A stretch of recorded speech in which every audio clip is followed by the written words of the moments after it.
তার উপরে আছে হোল স্কয়ার। তাহলে প্রমাণ করতে হবে 1 plus sine theta by 1 minus sine theta.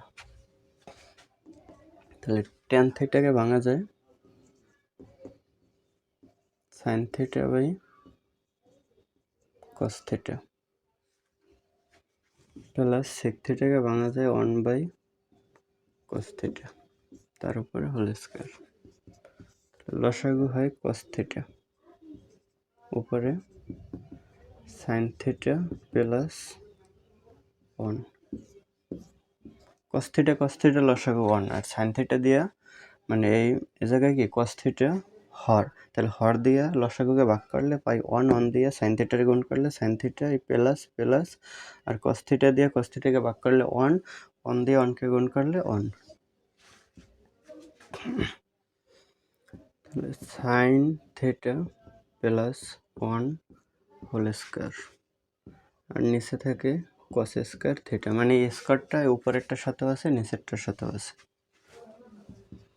তাহলে উপরে হয় sine theta plus 1 whole square, cos square theta সমান 1 মাইনাস সাইন স্কয়ার থিটা, সূত্র 1 মাইনাস সাইন স্কয়ার থিটা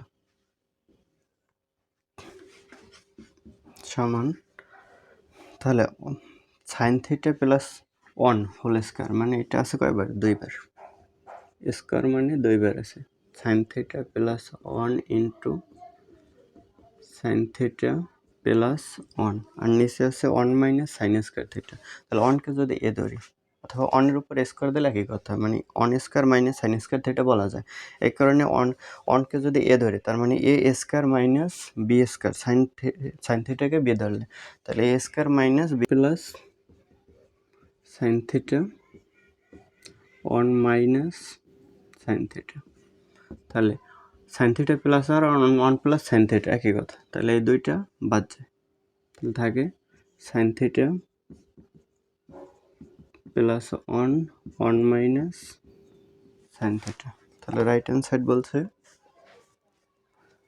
1টা আগে দিছে, তাহলে 1 আগে দিতে পারে, সাইন থিটা প্লাস 1, তাহলে 1 প্লাস সাইন থিটা একই কথা, বাই 1 মাইনাস সাইন থিটা। এটা হলো রাইট হ্যান্ড সাইড প্রুফড।